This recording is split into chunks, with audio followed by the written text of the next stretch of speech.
Las noticias más importantes. Grábeme, don David. Estas son las noticias más importantes que nos envía a esta hora de la mañana nuestro jefe de información, Mario Toledo. El Tribunal Electoral del Poder Judicial de la Federación determinó que el presidente López Obrador no utilizó recursos públicos para promover la revocación de mandato de acuerdo con sus magistrados. Se expresó de forma genérica el tema en 2 de sus conferencias mañaneras de noviembre pasado. Así pues, el presidente Andrés Manuel López Obrador podrá hablar de la revocación de mandato, señala el Tribunal Electoral del Poder Judicial de la Federación. Precisamente el tribunal le da la razón al INE y confirma el retiro temporal de promocionales para la revocación de mandato.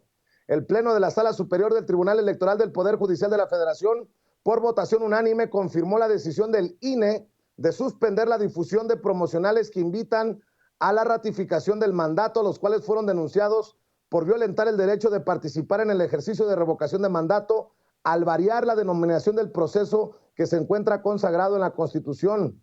Partidos como el PAN, Movimiento Ciudadano y el PRD y una ciudadana presentaron una denuncia solicitando medidas de protección temporal contra promocionales realizados por las organizaciones Que Siga la Democracia AC y Que Siga el Presidente AC, argumentando que el uso de frases como ratificación de mandato o Que Siga AMLO confunden al electorado sobre la naturaleza jurídica de la figura de la revocación de mandato, contraviniendo el derecho al sufragio libre e informado. El presidente Andrés Manuel López Obrador ayer se reunió con Servid G, Slim, X González y otros empresarios del Consejo Mexicano. Comió con ellos y dialogó. El presidente López Obrador se reunió con integrantes del Consejo Mexicano de Negocios, que reúne a los hombres y mujeres más ricos de México. El encuentro privado se llevó a cabo en el Museo Caluz, ubicado en la esquina en la esquina de las avenidas Reforma e Hidalgo, en el centro histórico de la Ciudad de México. Llegaron desde las 12:30 Antonio del Valle, Daniel Servidje, Eduardo Tricio, Adrián Sada, Carlos Salazar, Blanca Treviño, Alejandro Ramírez, Valentín Díez, Carlos Slim Domit, Claudio X González. El presidente llegó acompañado del empresario Alfonso Romo, ex jefe de la oficina de la presidencia.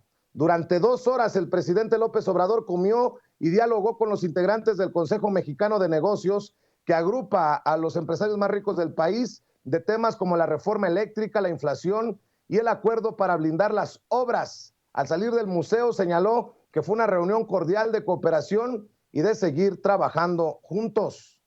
Como vocero de la reunión, el presidente del Consejo, Antonio del Valle, calificó el encuentro como productivo, positivo y ameno. De la reforma eléctrica dijo que es un tema de atención para los empresarios, y cito, nos preocupa a todos, ahí coincidimos con el presidente que hay que priorizar el diálogo. Hay varias voces dentro de la Cámara de Diputados y fuera de ella de actores que están llamando al diálogo y el presidente coincide con eso.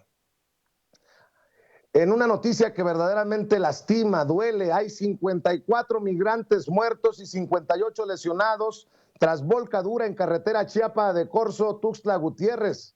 El director de Protección Civil de Chiapas, Luis Manuel García, informó que tras el accidente en la carretera Chiapa de Corzo, Tuxtla Gutiérrez, de este camión pesado que transportaba a los hermanos y hermanas migrantes, hay 54 muertos y 58 lesionados. Destacó que todas las personas lesionadas fueron trasladadas a hospitales cercanos al lugar del accidente, entre ellos algunos menores de edad, agregaron medios locales. Habría 3 personas en estado de gravedad, aunque la cifra sigue siendo preliminar. El presidente Andrés Manuel López Obrador expresó su pesar por el accidente en Chiapas, donde murieron decenas de migrantes.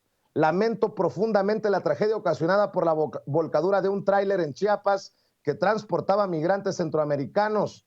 Es muy doloroso. Abrazo a los familiares de las víctimas, indicó el presidente de la República. Precisamente también le debo de informar que la Fiscalía General de la República atrajo la investigación sobre el accidente registrado en Chiapas, luego de que un tráiler que transportaba migrantes de manera ilegal volcó y en donde perdieron la vida 54 personas y 58 resultaron lesionadas, 3 de ellas de gravedad. Y cito, por ser un lamentable caso de migrantes acaecido en una vía de comunicación federal, la Fiscalía Especializada en Materia de Derechos Humanos actuará junto con la Fiscalía Especializada de Control Regional así como con todo el personal técnico y de apoyo que sea necesario para llevar a cabo las diligencias correspondientes. La revista digital MX revela que la trama de malversación de fondos, delincuencia organizada y operaciones con recursos de procedencia ilícita por 2.950 millones de pesos, 2.950 millones de pesos, presuntamente cometida por el matrimonio Álvarez Puga Gómez Montt, lleva a un miembro directo del grupo político del coordinador parlamentario del PRI en el Senado, Miguel Ángel Osorio Chong, usted recuerda al Chino Chong, Paulo Uribe Arriaga, también señalado por posibles omisiones en la fuga del entonces líder del cártel de Sinaloa, Joaquín El Chapo Guzmán. Dice que la Fiscalía General de la República presume que estuvo involucrado en la asignación de contratos simulados cuyos recursos fueron dispersados a través de empresas fantasma. Uribe fue acusado de presunta responsabilidad en la fuga del Chapo Guzmán debido a que como funcionario del sistema penitenciario era el responsable de contratar los servicios de seguridad dentro de los penales federales, además por no atender alertas sobre la posible evasión del reo. Sin embargo, fue absuelto por acuerdo entre un juez federal y la antigua Procuraduría General de la República. Aunque Osorio Chong ha asegurado que desconocía el caso y que no tuvo nada que ver con las operaciones ilícitas de subalternos del Grupo Hidalgo en la Secretaría de Gobernación, el asunto involucra nuevamente a un operador directo.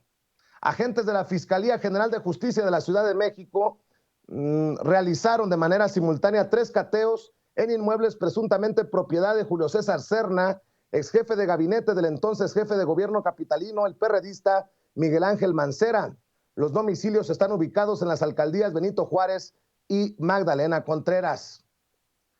El SAT informó que en el ámbito penal, en el periodo que comprende de enero de 2020 a noviembre de 2021, se han presentado 2.004 denuncias ante la Fiscalía General de la República que involucran a 2.069 personas, de las cuales solo el 13%, 277, han sido vinculadas a proceso, 12 personas servidoras públicas, 142 personas morales y 123 personas físicas.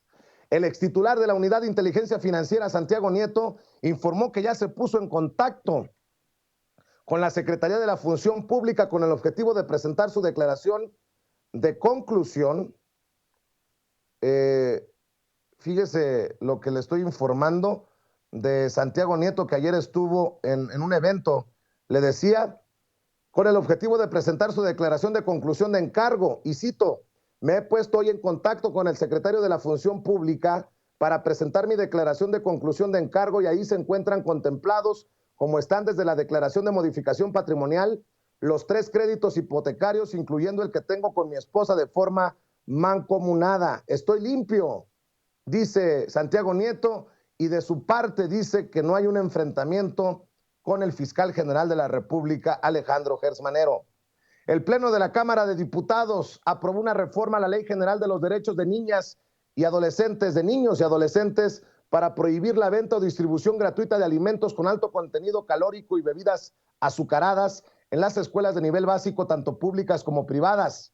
El dictamen de la Comisión de Niñez y Adolescencia heredado de la legislatura pasada fue aprobado por unanimidad por 494 votos a favor.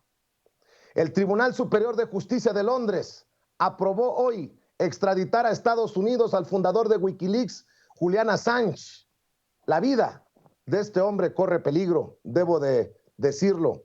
El 27 y 28 de octubre pasado se celebró en Londres, Inglaterra, el juicio ante el que se interpuso el recurso presentado por Estados Unidos después de que en enero la justicia británica se negara a extraditarlo.